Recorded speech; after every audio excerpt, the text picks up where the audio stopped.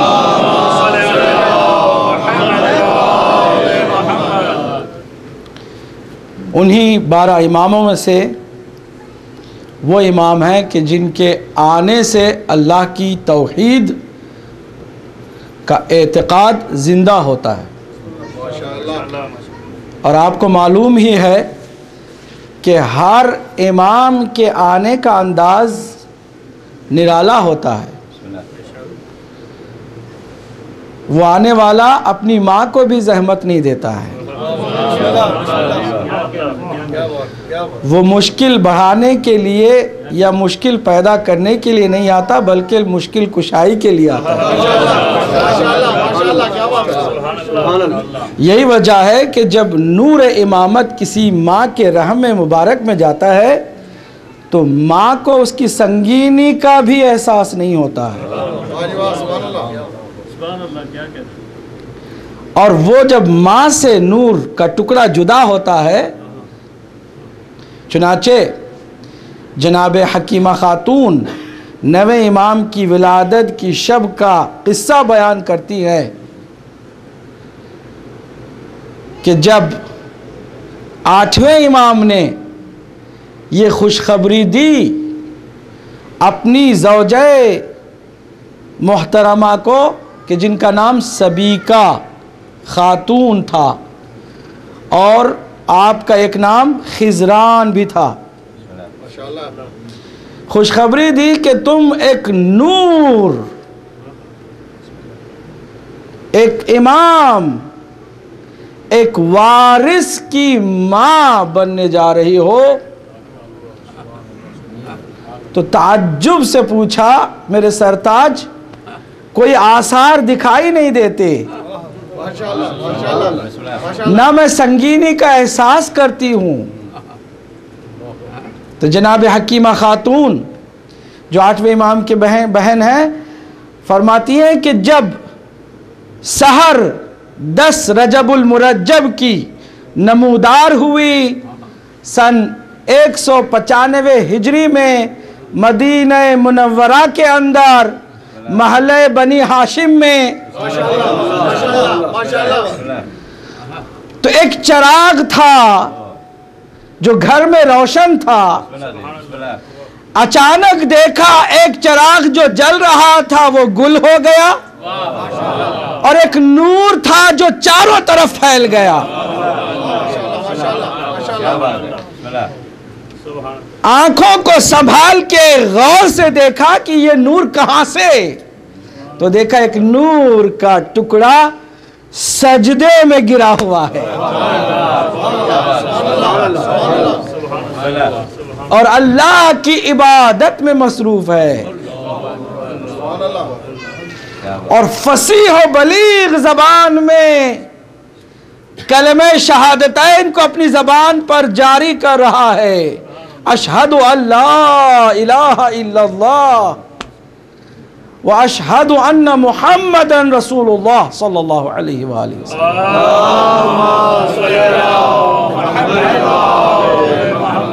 تو ہمارے امام وہ ہوتے ہیں کہ جو دنیا میں قدم رکھتے ہی توحید اور رسالت کا اعلان کرتے ہیں، دوسرے لفظوں میں رسالت کی جگہ امامت کو اس وقت حاصل ہوتی ہے جو توحید کی بھی شان بن جائے، رسالت کی بھی شان بن جائے۔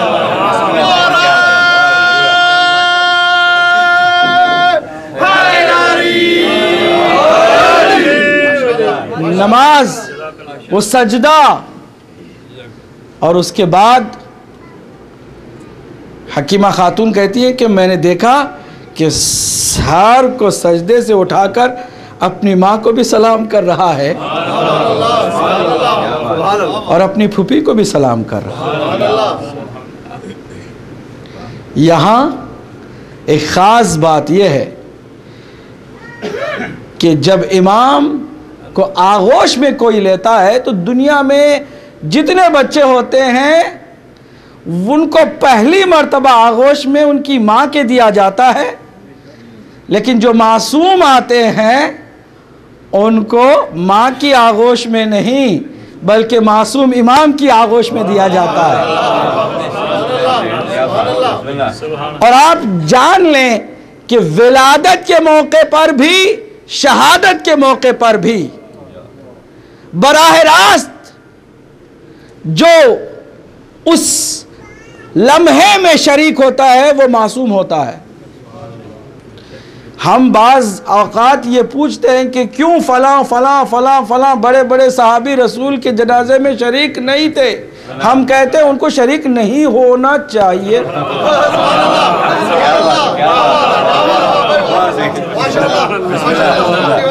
ہم سمجھتے ہیں کہ کیوں نہیں، ہم کہتے ہیں کہ نہیں ہونا چاہیے تھا بابا، کیونکہ معصوم کو براہ راست معصوم ہی غسل دیتا ہے، معصوم ہی کفن پہناتا ہے اور معصوم ہی نماز پڑھتا ہے۔ کوئی چیز مکس اپ نہ ہو جائے، کسی کو توفیق اللہ دیتا بھی نہیں ہے۔ صلوات پڑھے محمد و آل محمد۔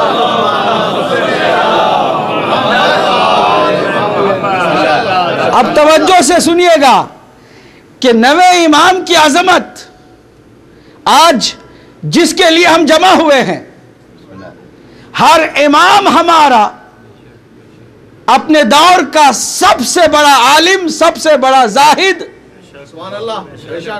سب سے زیادہ حسین اور ایسا حسین کہ اس کے حسن سے خمس نکالو تو یوسف کو حسن ملتا ہے۔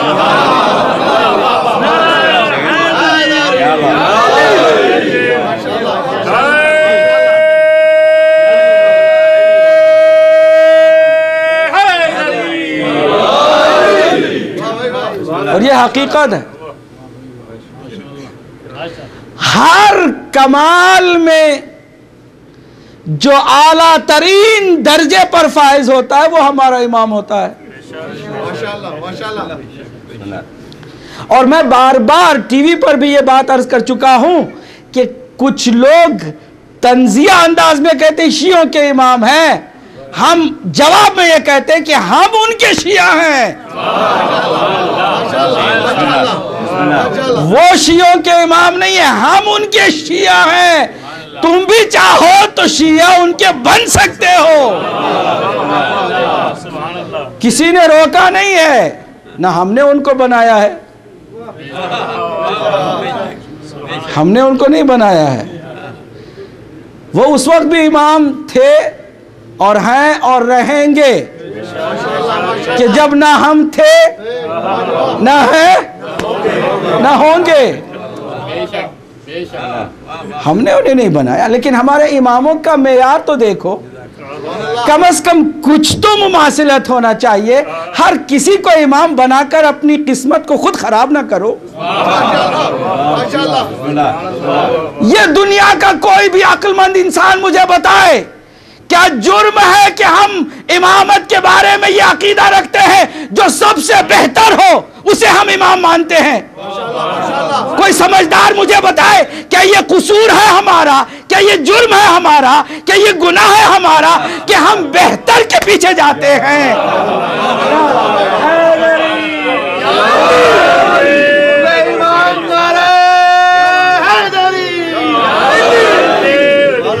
چند نمونے آج نوے امام کی زندگی سے لے کر آپ کی خدمت میں پیش کرنا چاہوں گا تاکہ آپ کو اندازہ ہو کہ آپ کتنے عظیم خوش نصیب ہیں کہ ہر کسی کو آپ امام نہیں مانتے، امام ان کو مانتے ہیں کہ جن کی شان یہ ہوتی ہے کہ ہر دور میں، ہر زمانے میں ان کا ذکر ہمیشہ ہمارے سینے کو چوڑا کر دیتا ہے، کبھی ان کے ذکر کرنے میں شرمندگی ہمیں نہیں ہوتی۔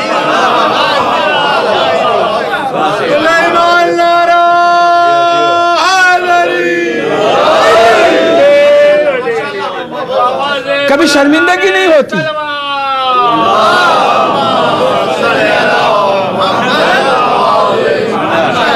شرمندگی ہمیں نہیں ہوتی۔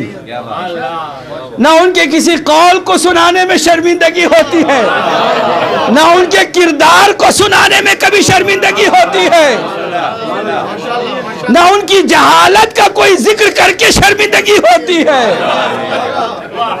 نہ نادانیوں کا ذکر کر کے چھپانے کی ضرورت پڑتی ہے۔ ہم فخر کرتے ہیں کہ ہمارے یہ امام ہیں کہ جو خود فخر سے یہ فرماتے ہیں نحنو خزانۃ علم اللہ۔ جب آتے تھے لوگ علم حاصل کرنے کے لیے تو علم حاصل کرتے کرتے تعجب ہوتا تھا، ہم تو ان سے لے رہے ہیں، انہوں نے کس سے لیا ہے؟ اتنا سارا علم، ہر سوال کا جواب فوراً دے دیا جاتا ہے، سوچنے کی بھی یہ مہلت نہیں لیتے۔ آج کہتے ہیں کمپیوٹر بہت ایڈوانس چیز ہے، اس میں بھی تھوڑا سا ٹائم لگتا ہے، لیکن وہ وہاں سے فوراً حاضر کر دیتے ہیں۔ تو کسی نے پوچھا بھی کہ یہ علم، ہم آپ کے شاگرد، آپ کس کے شاگرد ہے نا؟ مسلمانوں نے اگر ہمارے چھٹے امام کی درسگاہ نہ ہوتی تو مسلمانوں کو بھی کوئی امام نہ ملتا۔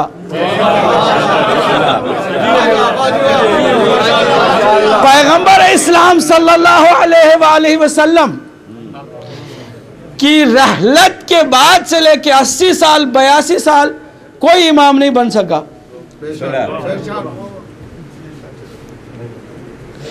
پھر کسی کو علم کہاں سے آئے؟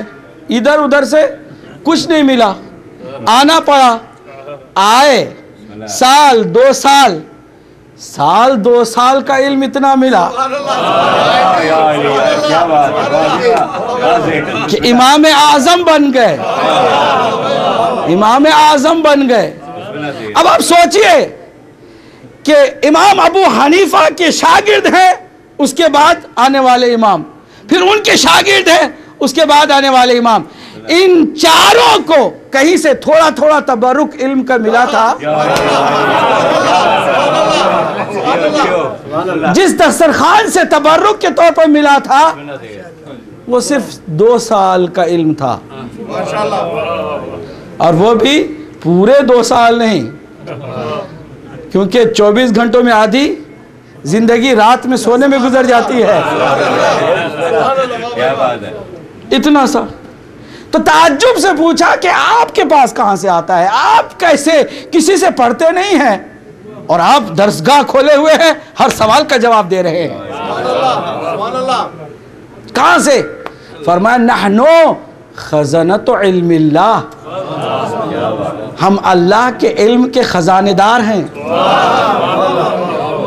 وعائبۃ وحی اللہ، اور اللہ کے وحی کے محافظ ہیں،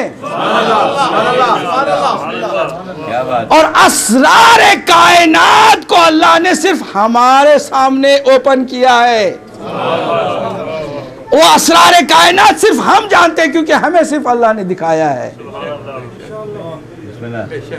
اب علم کسی بھی امام کا کبھی اضافہ نہیں ہوتا۔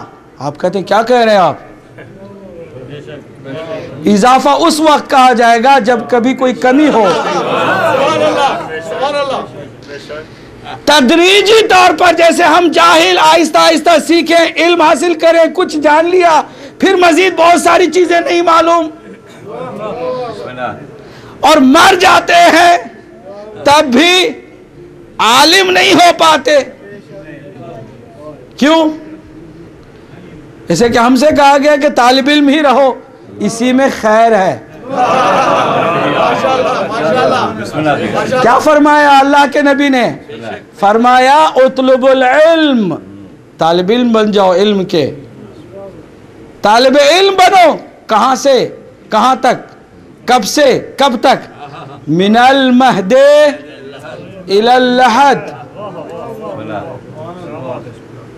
گہوارے سے قبر تک، قبر تک بھی علم حاصل کرتے رہو، عالم نہیں بنے، طالب علم ہو۔ اور جس وقت بھی یہ غلط فہمی ہو گئی کہ تم عالم ہو وہیں سے جہالت کا اندھیرا شروع ہو جاتا ہے. آپ کہیں کیوں؟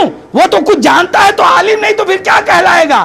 جو جانتا ہے اس کا تو عالم ہے، لیکن جو نہیں جانتا اس کا تو جاہل ہے نا. اور کون ہے جو کہے کہ میری معلومات میری مجہولات سے زیادہ ہیں؟ میں لاجک سے بات کرتا ہوں ہمیشہ. لاجک سے جو ہٹ جائے وہ در اہل بیت سے ہٹ جاتا ہے، کیونکہ جو در اہل بیت تک آتا ہے وہ عقلی ہی ہے جو اسے در اہل بیت تک لے جاتی ہے.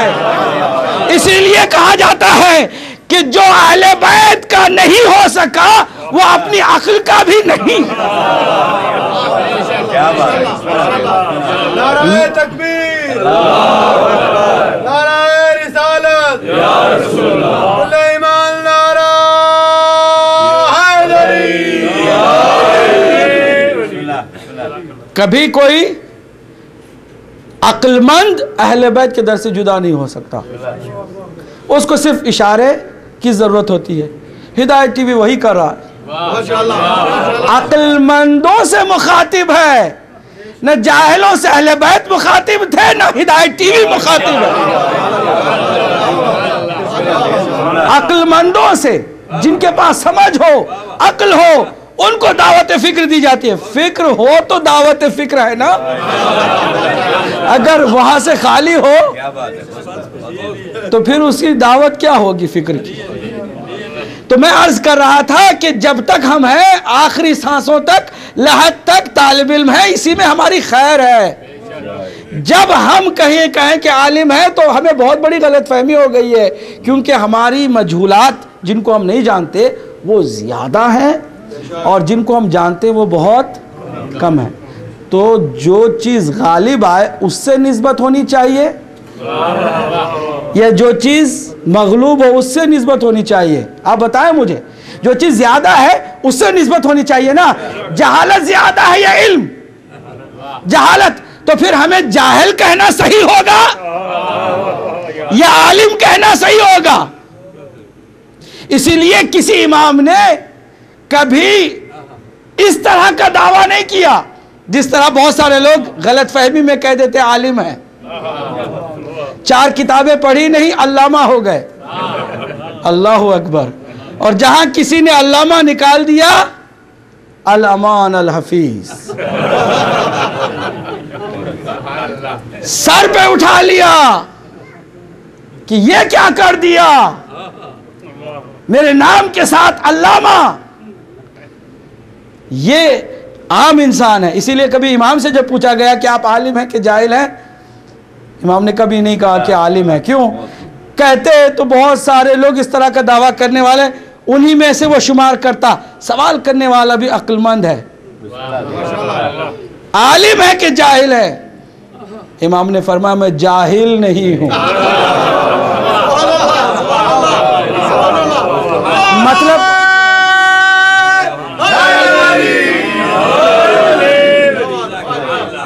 مطلب اگر عالم ہوں کہتے تو بہت ساروں کی طرح یہ اندیا دیتے، یہ اشارہ دیتے کہ شاید کسی خاص سبجیکٹ کے عالم ہیں. امام نے کہا میں جاہل نہیں ہوں، یعنی کوئی چیز ایسی نہیں جو ہم سے چھپی ہوئی.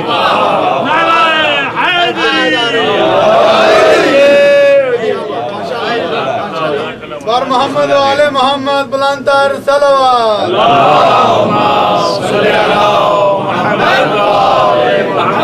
یہ ایک کلیہ ہے، ذہن میں رکھیے کہ کسی کے لیے عظمتوں کو بیان کرنے میں فخر ہم محسوس اس لیے کرتے ہیں کہ وہ سراپا علم تھے، خزانہ دار علم خداوندی.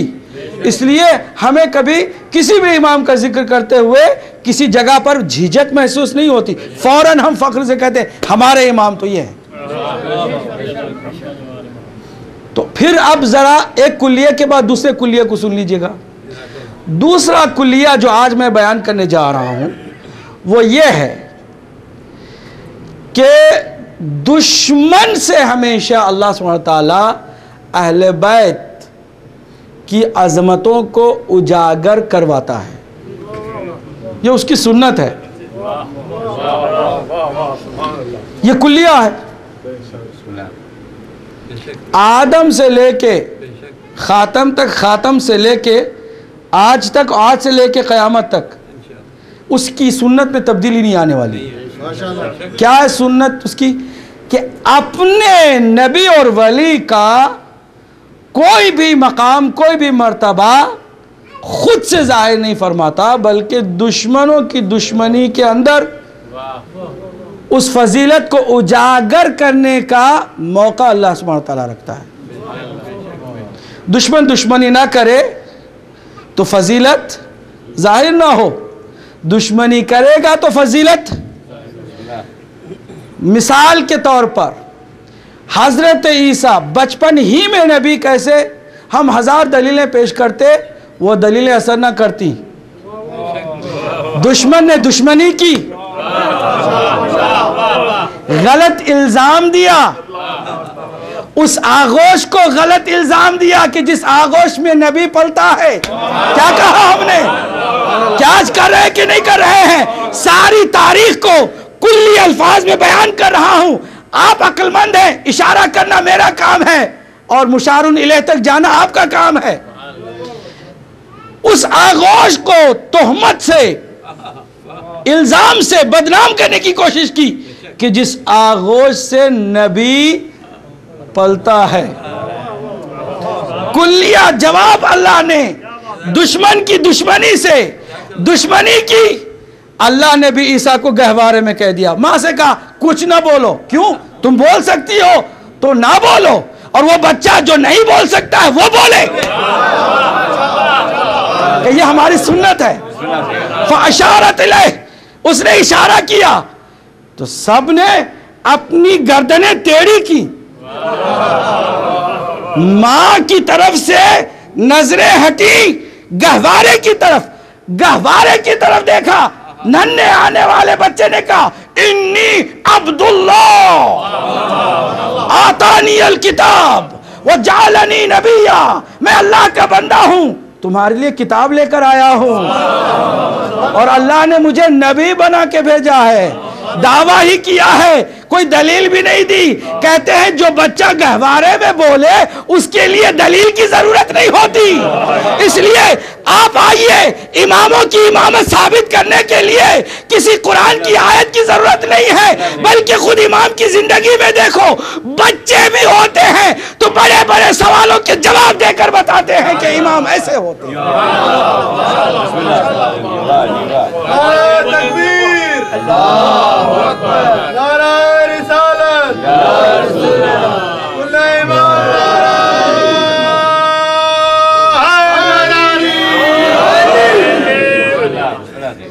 بارہ اماموں میں 3 امام ہیں جن کو بچپن ہی میں امامت کے عہدے سے اللہ سبحانہ وتعالیٰ نے فائز کیا کہ ذمہ داری شروع کر دو۔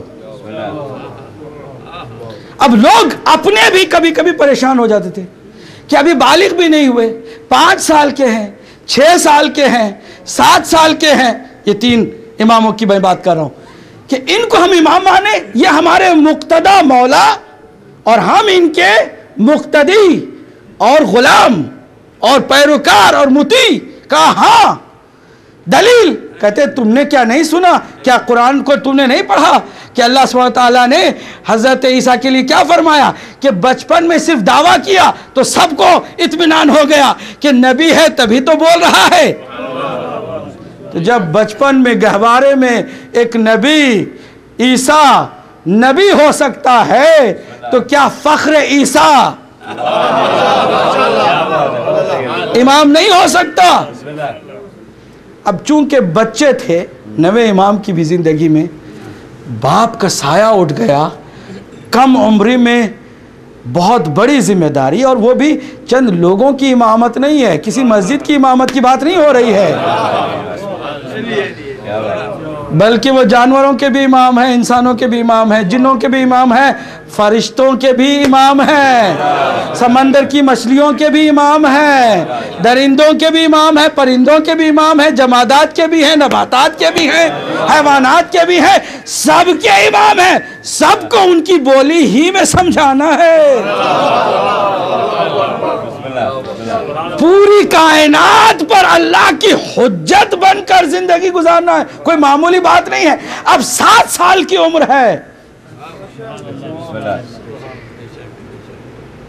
امام سے کچھ لوگوں نے آ کے، جو خاص اپنے شیعہ بھی تھے، کہا کہ ہم کیا کریں، آپ کی عمر اتنی کم ہے، کہا پرابلم تمہاری کیا ہے وہ تو پہلے بتاؤ، کچھ اور دلیل کی ضرورت نہیں ہے۔ تو جو دشمن تھے آزمانے کے لیے سب سے زیادہ سوالات ہمارے اماموں میں سے امام محمد تقی علیہ السلام سے کیے گئے۔ ایک نشست میں 2-3 ہزار سوالات، سخت سوالات، اور امام بالکل خندہ پیشانی کے ساتھ بغیر پریشان ہوئے۔ پریشان وہ ہوتے ہیں جن کے پاس جواب نہیں ہوتا، جھنجلا وہ جاتے ہیں جن کے پاس جواب نہیں ہوتا، غصے میں وہ آتے ہیں جن کے اندر سے خالی چیزیں ہیں، کچھ بھی نہیں ہے، کھوکھلے ہیں۔ تو امام جواب دے رہے ہیں، یہاں تک کہ ایک وقت ایسا بھی تھا، امام کی عمر 7 سال کی ہے، 7 سال کی ایج میں 3 دن تک لگاتار بڑے بڑے علماء آتے رہے، 30,000 سوال امام سے کیے گئے۔ اب مجھے بتائیں اللہ کی سنت یہ ہے کہ نہیں، اس کلیے پر توجہ دیں، اگر دشمنی نہ کریں تو امام کا معرفت، فضیلت، علم کیسے دنیا کو معلوم ہوتا؟ تو اللہ سبحانہ وتعالیٰ نے سنت کچھ اس طرح بنا رکھی ہے، تم دشمنی کرو وہ تمہارا کام ہے، ہم اپنے اولیاء کے فضائل ظاہر کرتے یہ ہمارا کام ہے۔ ابھی اس 6 سال کی عمر کے بارے میں ملتا ہے کہ جو امام ہاشتم کا قاتل ہے، اپنے زمانے کا بادشاہ ہے مامون الرشید، سفر نکلتا ہے شکار کے لیے، تو پورے ہمہمے اور کپکپے کے ساتھ ایک گلی، جس گلی میں چند بچے کھیل رہے ہیں اس میں امام بھی ہیں، جب اس کے لشکر کو دیکھا سارے بچے تتر بتر ہو گئے، ادھر ادھر ہو گئے، لیکن وہ درمیان میں کھڑے رہے، وہ نہیں بھاگے،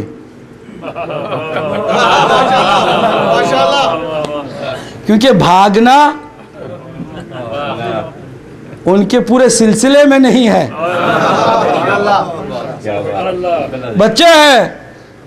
یہی ایک چھوٹی سی بات مامون کو اٹریکٹ کر گئی، یہ کیا ہوا، سارے بچے بھاگ گئے، یہ کیوں نہیں بھاگتا؟ کچھ بچے آپ کے ساتھ کھیل رہے تھے، ہمارے لشکر کو دیکھا وہ ادھر ادھر چلے گئے، آپ کیوں نہیں گئے؟ امام نے فرمایا کہ راستہ چھوڑنے کی صرف 3 ہی وجہ ہو سکتی تھی، ان میں سے ایک بھی وجہ نہیں تھی، تو میں کیوں بلا وجہ راستہ چھوڑوں؟ کہ وہ 3 کیا وجہ ہے کہ یا تو انسان مجرم ہو، یا راستہ تنگ ہو، یا آنے والا ظالم ہو، جو بے قصور لوگوں کو تکلیف دیتا ہو۔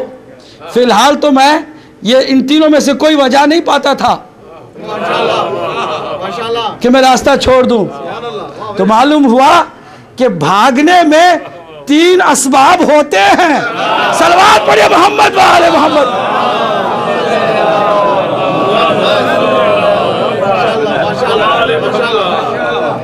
اور جو بھاگ جاتے ہیں نا، ان 3 میں سے کوئی نہ کوئی وجہ ہوتی ہے، یا وہ مجرم ہوتے ہیں، یا ڈرپوک، یا پھر راستہ تنگ، ہے کہ نہیں؟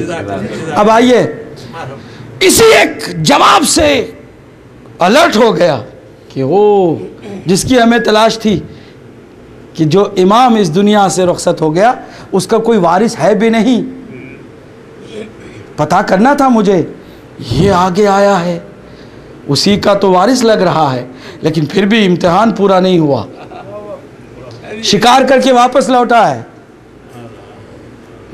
عجیب بات ہے کہ وہ ہمیشہ اکثر آج بھی بہت سارے لوگ تھوڑا بہت کما لیتے ہیں تو انہیں باز پالنے کا شوق ہوتا ہے.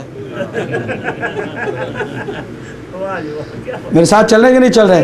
مجھے کب تک پڑھنا ہے؟ 9 تو بج گئے. مجھ سے کہا گیا تھے 9 بجے تو میں چھوڑ دوں؟ مجھے 10 منٹ اور دے دے. اگر آپ تیار ہیں تو جاندار صلوات تو پڑھیں محمد وآل محمد.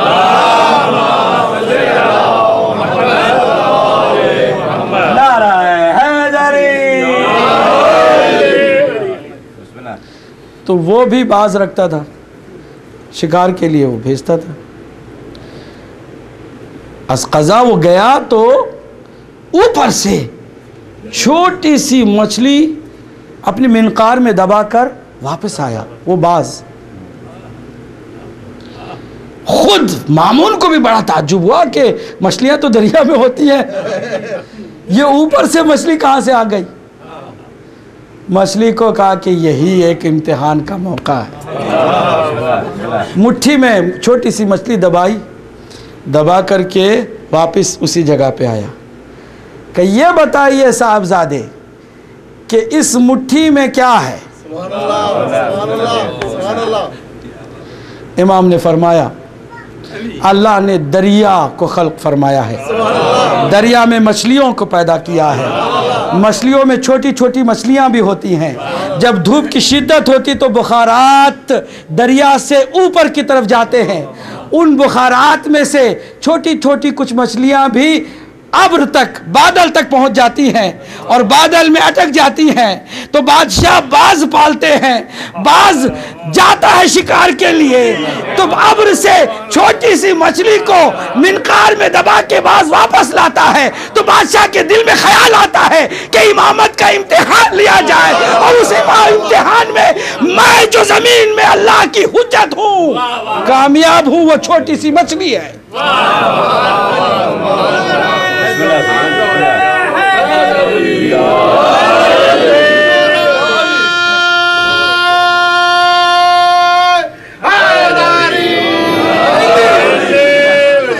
کسی امام کی کوئی فضیلت کم نہیں ہے.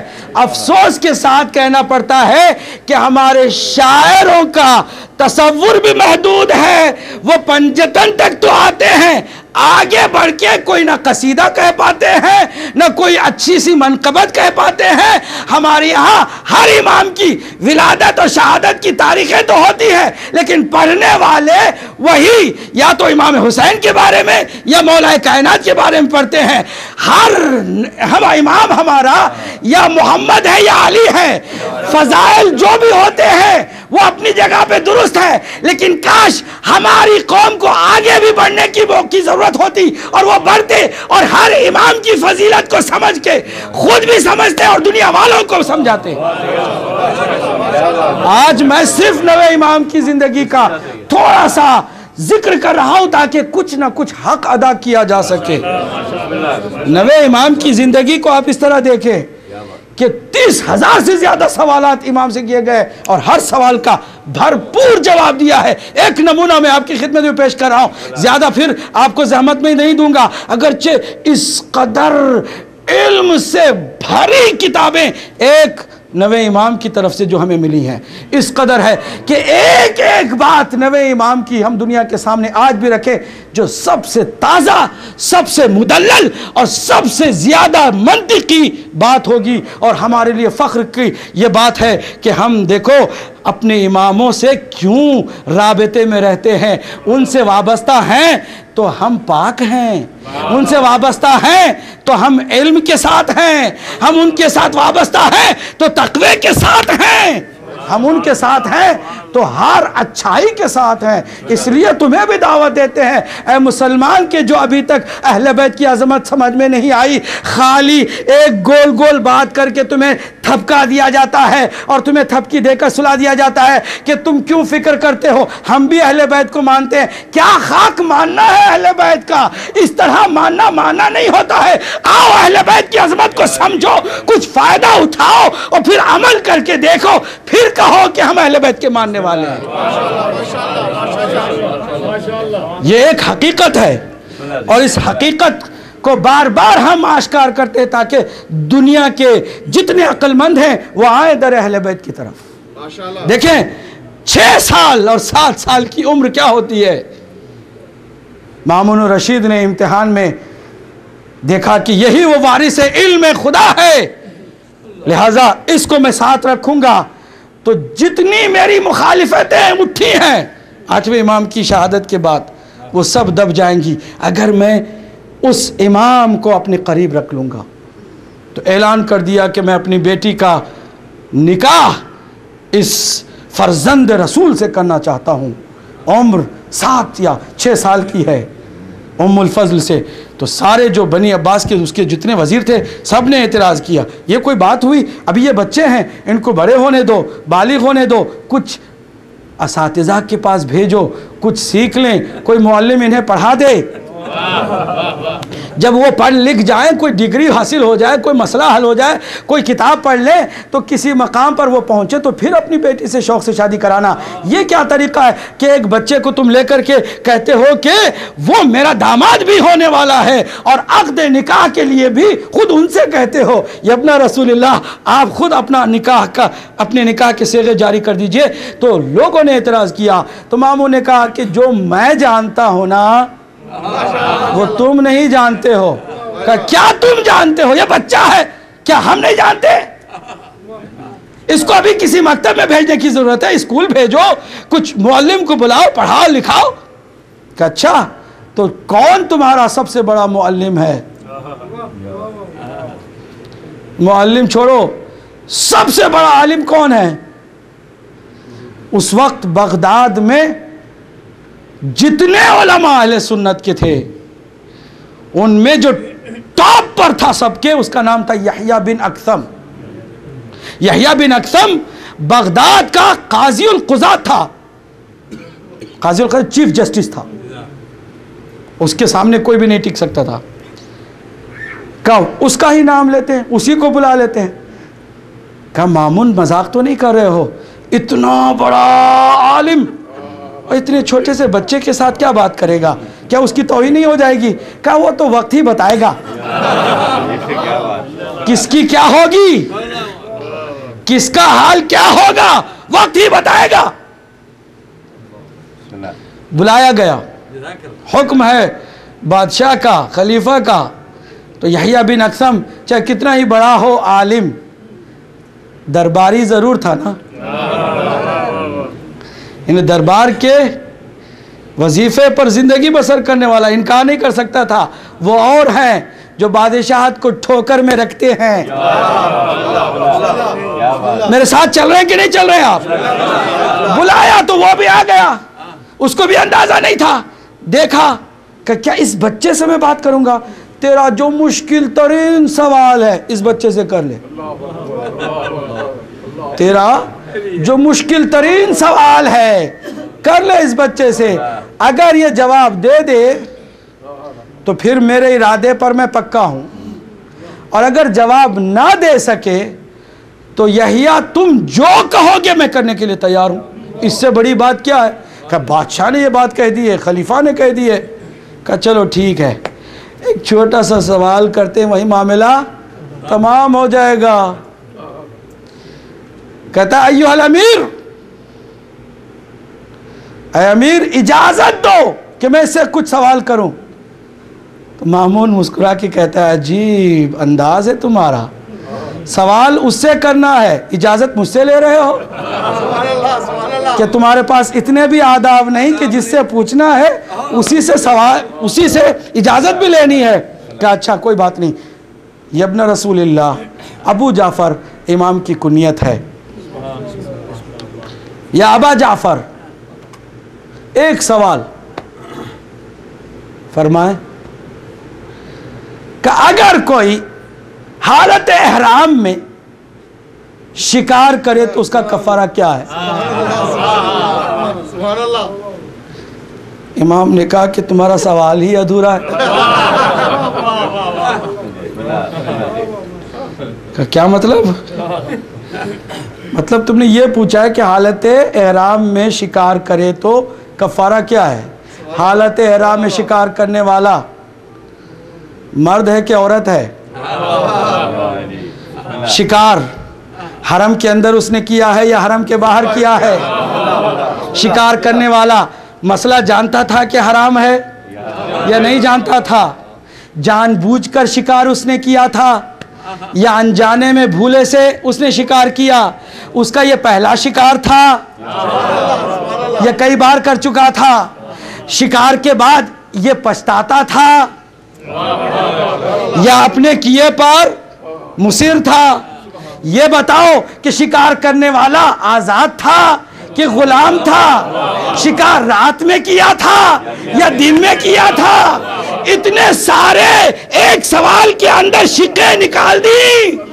وہ شکیں سوال کی کیا تھی؟ اس کی تو روح نکل گئی.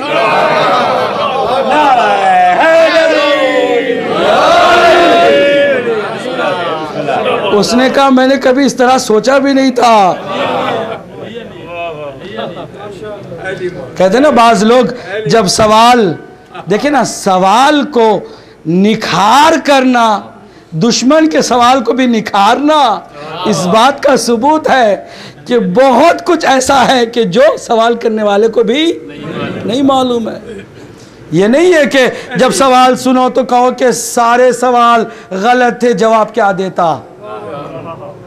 سوال کو نکھارو. نکھارا. کہا اب اس میں سے تم کس شق کی بات کر رہے تھے؟ کہتا ہے ابن رسول اللہ میں نے اتنی ساری شقیں سوچی بھی نہیں تھی. آپ خود ہر ایک کا جواب دے دیں. امام نے ہر ایک کا مفصل جواب دیا اور دلیلوں سے جواب دیا. قرآن کی اس آیت سے اس کا جواب یہ بنتا ہے، یہ شق ہے، اس کا جواب یہ بنتا ہے. جب ساری شقوں کے جواب دے دیے تو مامون نے کہا اب باری آپ کی ہے، آپ اس سے کچھ پوچھیں. کہتا ہے اجازت ہے یحییٰ کہ میں تم سے کچھ پوچھوں؟ تو اب یہ جو پہلا والا گھمنڈ ہے وہ نہیں رہ گیا ہے، وہ غرور تو کافور ہو گیا. اب وہ غرور والی بات نہیں ہے، پسینہ تو جہالت کا چھوٹ گیا تھا، اس لیے اب اکڑ والی بات نہیں، بلکہ اب اس قدر عاجزی کی بات ہے کہ ابن رسول اللہ آپ پر قربان ہو جاؤں، اگر معلوم ہے تو بتاؤں گا جواب، اگر نہیں تو آپ سے سیکھ لوں گا. یہ تو شرافت کی بات ہوئی نا. شرافت کی بات یہی ہے. اکڑ کی بات یہ کہ سیکھتے بھی جاؤ اور کہو کہ ہمیں تو کتاب خدا ہی کافی ہے. صلوات پڑھے محمد و آل محمد.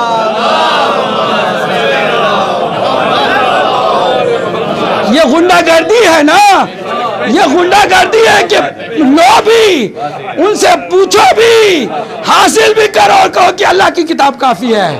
اس سے تو بہت بہتر ہے یحییٰ بن اقسم کہ جس نے کہا اگر معلوم ہے تو بتاؤں گا، اگر نہیں تو پھر آپ سے سیکھ لوں گا.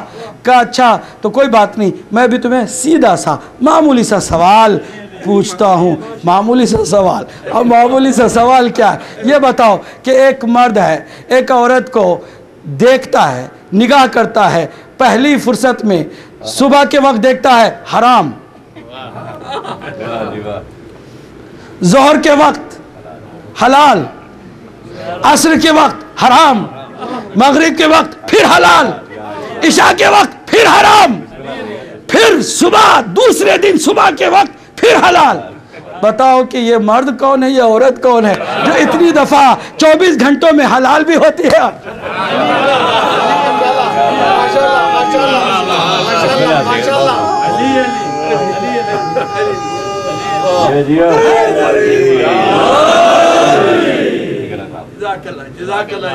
بتاؤ کیا ہے؟ کہ واللہ مجھے کچھ نہیں معلوم. یہ مرد ہے، ایک عورت ہے، اور حلال حرام کا کھیل ہے. کہ میں نے پوچھا نا، میں نے کہا نا کہ بہت سمپل سوال ہے، بہت سادہ ہے.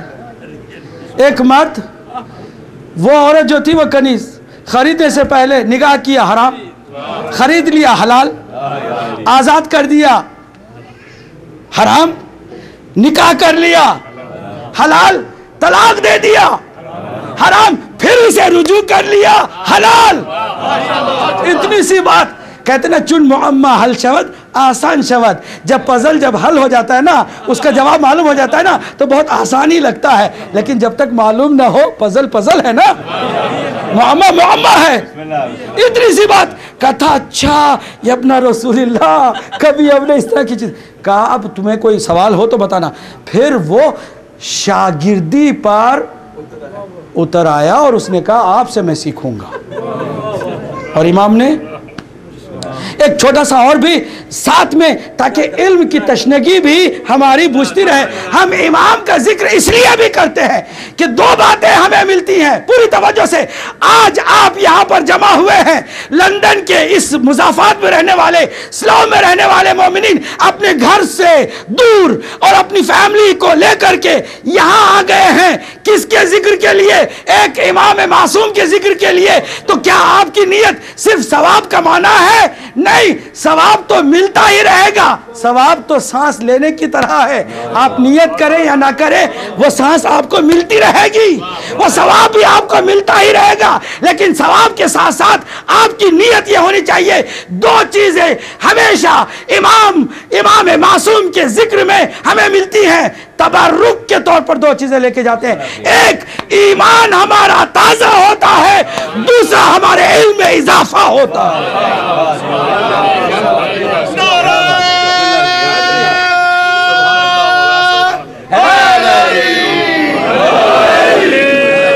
اسی لیے امام معصوم نے فرمایا ہمارے ذکر کی محفلیں سجاؤ، اس لیے کہ تمہارے دلوں کو زندگی ملتی ہے، دلوں کو جلا ملتی ہے. ہم جاہلوں کا ذکر نہیں کرتے کہ کہیں ہم بھی جہالت میں گرفتار نہ ہو جائیں. ہم ان عظیم اللہ کے علم کے وارثوں کا ذکر کرتے ہیں کہ ان سے ایمان بھی ہمارا تازہ ہو، علم میں بھی اضافہ ہو.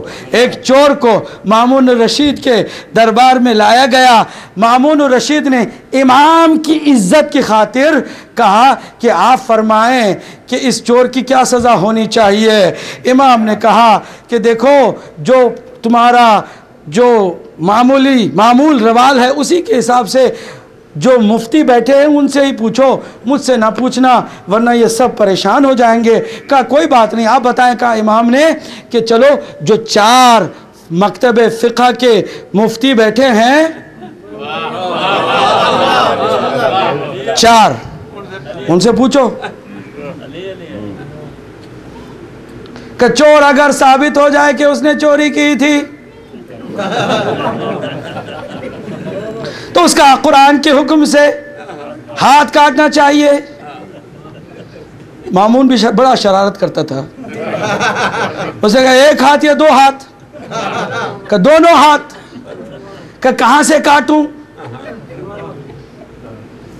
کہ یہاں ہاتھ کی کلائی سے، یہ جو رسک کہتے ہیں اس کو، یہاں سے کاٹا جائے.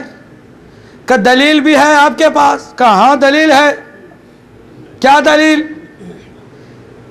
قرآن کی آیت جو تیمم کے بارے میں ہے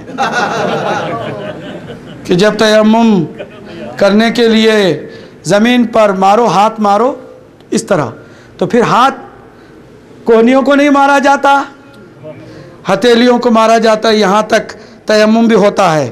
لہذا ہاتھ وہاں تک، کلائی تک. آپ کیا کہتے ہیں؟ کہتے ہمارے حساب سے کوہنیوں تک کاٹ دینا چاہیے. کیوں؟ کہتے ہیں وضو کے لیے یہ آیت ملتی ہے، فَاغْسِلُوا أَيْدِيَكُمْ، اپنے ہاتھوں کو دھو. تو ہاتھ دھونا کہاں سے شروع ہوتا ہے؟ کوہنی سے. تو کوہنیوں سے کاٹ دیا جائے. کہ اب وہ 4 2 میں بٹ گئے. اب میں تفصیل میں نہیں جا رہا ہوں، اس لیے کہ میں نے آپ سے 10 منٹ مانگے تھے، 10 منٹ سے زیادہ ٹائم ہو گیا. 2 میں بٹ گئے. اب فقہ اہل سنت میں چور کی سزا 2 الگ الگ نظریے میں بٹ گئی. ایک نظریہ کہتا ہے کہ کلائی تک ہاتھ کاٹے جائے، دوسرا نظریہ کہتا ہے کوہنی تک. کلائی کے قائل لوگ دلیل تیمم کی آیت سے دیتے ہیں اور کوہنی کی قائل لوگ وضو کی آیت سے دلیل دیتے ہیں. سن لیا چاروں سے. تو امام کی طرف مامون نے دیکھ کے کہا کہ ابن رسول اللہ آپ مذہب اہل بیت کی روح سے اس کی سزا کیا دیتے ہیں؟ امام نے کہا مجھ سے نہ پوچھو تو بھلائی ہے، کیونکہ میں ان دو میں سے کسی ایک نظریے کی طرف بھی جانے والا نہیں ہوں. میں تو وہی بتانے والا ہوں کہ جو لوح محفوظ میں لکھا ہوا ہے، اور میری کوئی بات بغیر دلیل کے بھی نہیں ہوتی ہے، اور دلیل قرآن ہے. انہوں نے تیمم کی آیت پڑھی، وہ تو تیمم کی ہے. انہوں نے وضو کی آیت پڑھی، وہ تو وضو کی ہے. سزا کی بھی تو کوئی آیت ہونی چاہیے. کہا فرما دیجئے، بتا دیجئے. کہا نہ کوہنی تک نہ کلائی تک، بلکہ صرف انگلیوں کو کاٹا جائے. کہا انگلیاں؟ قرآن کہتا ہے فَقْتَوْا أَيْدِيَهُمَا، ان کے ہاتھوں کو کاٹو. کہا ہاتھ میں انگلیاں بھی تو ہوتی ہیں، ہوتی ہیں کہ نہیں ہوتی؟ ہوتی ہیں. کہا انگلیوں تک. کہا کیوں انگلیوں تک؟ امام نے آیت پڑھی وَلِلَّهِ الْمَسَاجِدِ. اللہ سبحانہ وتعالیٰ نے کچھ حقوق اپنے آپ سے مخصوص رکھے. اللہ کے حقوق میں کوئی بھی تصرف نہیں کر سکتا ہے. سجدہ اللہ کا جب بھی کوئی بندہ کرتا ہے تو کم سے کم 7 بدن کے اعضاء زمین پر ٹکنا چاہیے. 7. 1 پیشانی، 2 ہاتھ، 2 ہتھیلیاں، 3 2 گھٹنے، 5 اور 2 انگوٹھے، 7. اگر ان میں سے کسی ایک کو بھی تم نے کسی اور وجہ سے کاٹا تو تم اللہ کے گنہگار بنے. اس لیے کہ چور نے چوری کی ہے تو اسے اللہ کی عبادت سے محروم نہیں کر سکتے ہو. اگر اس کی کلائیوں تک تم کاٹ دو گے یا کوہنی تک کاٹ دو گے تو وہ ایک سجدہ صحیح کر نہیں سکتا. تو اس نے جرم چوری کا کیا تھا تو اس کی سزا عبادت سے محروم کرنا نہیں ہے، اور وہ اللہ کا حق ہے. جب دلیل دی تو سب کا منہ یوں لٹک گئے. دلیل ہے، قرآن کی دلیل ہے. کہ چلو آج میں آپ کی فقہ پر عمل کرتا ہوں. وہ کتنا خوش نصیب تھا چور کہ جس کی سزا کو امام کے سامنے امام کی زبانی مقرر کیا. کاش امت مسلمہ فقہ اہل بیت ہی کو اپنا لیتی، جو ہر بار پریشان نہ ہوتی، نہ کسی خاتون کو حلالے کی ضرورت ہوتی، نہ کسی چور کے ہاتھ سے محروم ہونے کی مصیبت ہوتی. جو شریعت ہے. اور پھر امام نے فرمایا تمہیں معلوم ہے ہمارے یہاں صرف چوری کرنے پر انگلیاں بھی نہیں کاٹی جاتی، بلکہ 21 شرائط ہیں.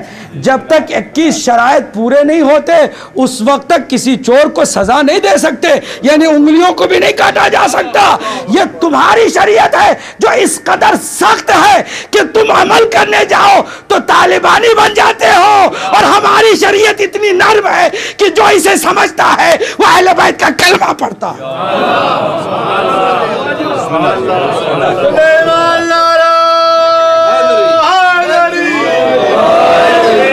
آسان کام نہیں ہے. کبھی کسی موقع پر انشاءاللہ ہم ایک پروگرام کریں گے کہ وہ 21 کنڈیشنز کیا ہیں کہ جن کے بلبوتے پر کنڈیشنز پورے ہونے کے بعد ہی چور کو سزا دی جاتی ہے. ایسا نہیں ہے. لوگ دور سے کہہ دیتے ہیں آسانی سے کہ اسلام بڑا سخت دین ہے جی، کہ اگر کوئی بیچارہ چوری کرے تو اس کی انگلیوں کو کاٹ دیا جاتا ہے. ایسا نہیں ہے. اسلام بغیر کسی منطق کے چلتا نہیں ہے، اور منطق اور اسلام ایک ساتھ کہیں دیکھنا چاہو تو وہ صرف اہل بیت کا دروازہ ہے اور کہیں نہیں. کہا مولا آپ کچھ اور فرمانا چاہیں گے؟ کہا ہاں کیوں نہیں. چوری کے بارے میں ایک اور میں دلیل عقلی دینا چاہتا ہوں. ساری چوری کے پیچھے کمال نہ کلائی کا ہے نہ کوہنی کا. سارا کمال تو انگلیوں کا ہے نا. عقل سے سوچو. اگر اس کی انگلیاں نہ ہوں تو کیا وہ تالا توڑ سکتا ہے؟ چوری کر سکتا ہے؟ چیزوں کو کسی گھر سے اٹھا سکتا ہے؟ کوئی چیز اٹھا نہیں سکتا، تالا کھول نہیں سکتا۔ تو چوری جس چیز کے سبب سے وہ کر رہا تھا، وہ سبب اللہ نے کہا نکال دو تاکہ دوبارہ وہ چوری نہ کرے۔ وہ سبب انگلیاں ہیں اور کوئی نہیں ہے۔ لہٰذا نہ اللہ کے عبادت سے محروم کرنا اسے، نہ قرآن سے آگے جانا ہے، نہ اپنی طرف سے منمانی کرنا ہے۔ بہرحال آئیے ہم دعا کرتے۔ دعا سے پہلے 2 جملے عرض کرتا ہوا چلوں۔ ایک جملہ یہ ہے کہ ہدایت ٹی وی حقیقت میں امام زمانہ کا ایک تحفہ ہے جو ہم سب کو اللہ کے لطف و کرم سے ملا ہے۔ یہ ایک ایک مومن اور مومنہ کی جان بن گیا ہے اور اس کی حفاظت ہر ایک کی ذمہ داری ہے۔ اب اس ایک اہم ٹی وی کی بنیادی افادیت میں بتا رہا ہوں، وہ یہ کہ بکھری ہوئی صلاحیتیں اکٹھا ہو رہی ہیں، اور UK اور یورپ میں کم سے کم، اور انشاءاللہ بعد میں 153 ممالک میں مومنین و مومنات اور عاشقان محمد اور آل محمد کو ایک پلیٹ فارم پہ آنے کا موقع مل رہا ہے۔ تو اس کی بنیادی اور ابتدائی افادیت یہ ہے کہ اس میں اتحاد، ایک جہتی پیدا ہوتی جا رہی ہے۔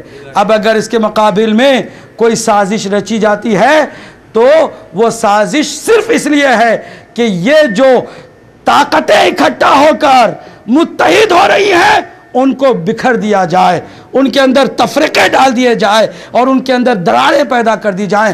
ہم اس وقت سے اللہ کی پناہ مانگتے ہیں کہ جس وقت مومنین ڈیوائیڈ ہوتے ہوئے چلے جائیں۔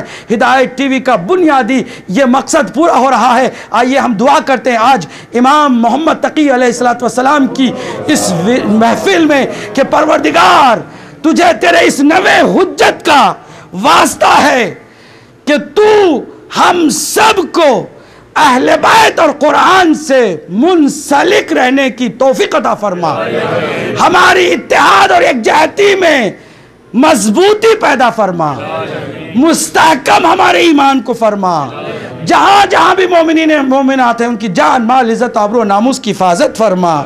پروردگار ہم سب کو امام کے ظہور کے لیے تیار اور آمادہ فرما، امام کے ظہور میں تعجیل فرما، ہم سب کو امام کے آوان و انصار میں شمار فرما۔ اس محفل میں تمام شرکت کرنے والے خواتین و حضرات، نوجوان، بچے، بوڑھے جتنے بھی ہیں ان سب کی توفیقات عالیہ میں اضافہ فرما۔ اس جشن کے اہتمام میں جس نے بھی حصہ لیا ہے، جس نے بھی حصہ ڈالا ہے، جس میں پڑھ کر، سن کر اور بول کر اور لوگوں کو جمع کر کے اہتمام کیا، سب کی توفیقات میں اضافہ فرما، انہیں بہترین اجر جناب سیدہ کے رومال پاک سے عطا فرما۔ پروردگار ہم سب کی نجات کا سامان مہیا فرما۔